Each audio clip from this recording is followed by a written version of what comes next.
Through the grapevine, I hear, all actors have superstitions and things they don't want to change, but I hear you're a borderline case about this kind of thing, that you are pretty persnickety about where things go. I'm slightly manic. That's the word I'm looking for. Particularly in the theater. I'm talking about backstage in my dressing room. I mean... Everything has to be in exactly the same place. It must never be changed. My entire dressing room table looks like an altar. I have all kinds of things that I've kept throughout the years. Mm-hmm. And everything I do once I start in a theater, starting with rehearsals, I will repeat always the same thing every night.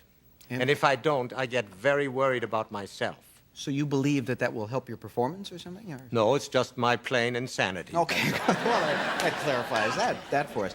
But you lost one of your... Did I hear a couple of weeks ago you lost something that was one of your mementos? Well, in this part I played, Colonel Klink, yes. You've heard of it. Yes, I have. Yes.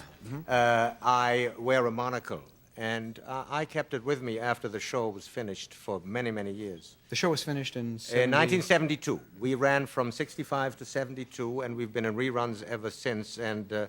very successfully so. Yes. So you had the monocle until... Had the monocle with me. I had it in a little cloth case. I kept it in my valise, and I just loved having it. Yeah, and now it's gone. And somebody swiped it, and it is gone. 2 weeks ago it happened, and I feel like a lost soul. Have you had bad luck since? No, but I expect to any time. Well, perhaps beginning at this moment. Well, we wanted to... I know this can't replace the original, but... I don't believe this. We did some shopping for you, right. and Werner, if we may, we'd like to present you with a brand deeply new honored. one. Oh my God! Does that look okay? May I try it? Please. We'd appreciate it if you would. It's been a long time. Let's see. Oh my God! Yeah. It's you.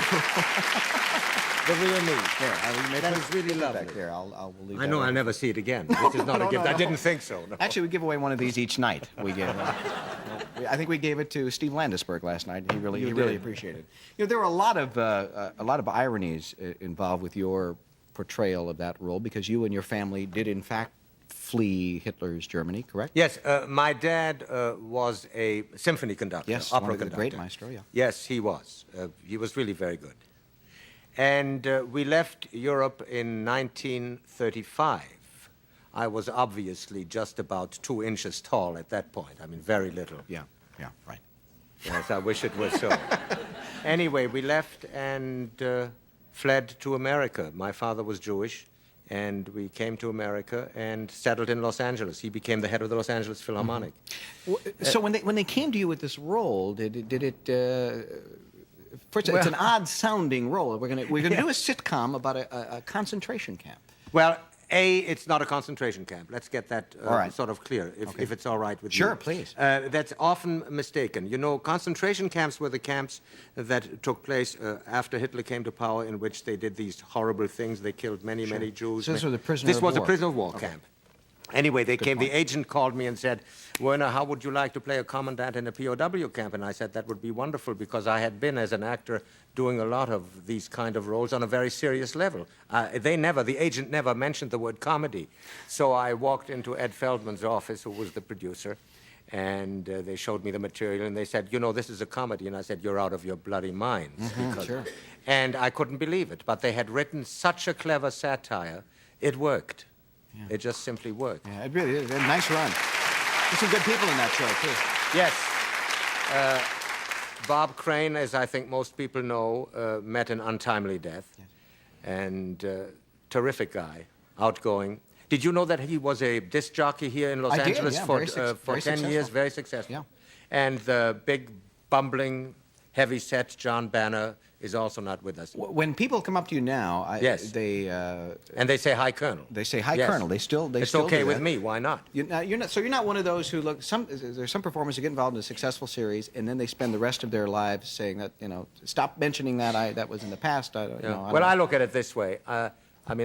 At least I try to be honest about myself. I was an actor who was relatively successful before Hogan's Heroes, but nobody could remember my name, but they knew my face from jobs I'd done in television and films. And when Hogan's Heroes came along and it became an instant hit, because of that role, had some national prominence. And I have to be grateful for that. So I'm not the one to say, as I know some colleagues of mine do that have done series, they say, I don't want to be part of that. Forget So it. I'm not they very took the proud. money, they were happy then? Well, I Yeah. think it's a lot of baloney. They don't mean it in the first place. We mentioned your father, and I assume he put in you a great love of music. Yes, but he didn't do it with any particular purpose. I was brought up luckily in a family of musicians. My mother was an opera singer, and my father was this sort of very kind of domineering, strong personality conductor. And my whole childhood, and my sisters, I have a sister, a younger sister, was really surrounded by people in the arts. So Do you do I some lived work? with it. Do you do any conducting? Do you do any I have narration, that certain kind of- frustrations in that area. No, as far as I do a great deal of narrations for the audience that might not know what I'm talking about. I'm sure you've heard of Peter and the Wolf and things like that. And I do that with orchestras as an actor, and I travel with major symphony orchestras. And it's a great joy. Yeah. Well, it's a great joy having you. We enjoyed meeting you, and please accept your gift, and we'll put it right near your coffee. And Now, are you really giving this to me, or yes, is this again? we're not Indian givers I here. think No, that's absolutely fantastic. You may actually have that, and there's a small service charge, but Just- it's a, we'll bill you on the way out. Thanks, Werner. Werner Kemperer, thank you. We'll take a break.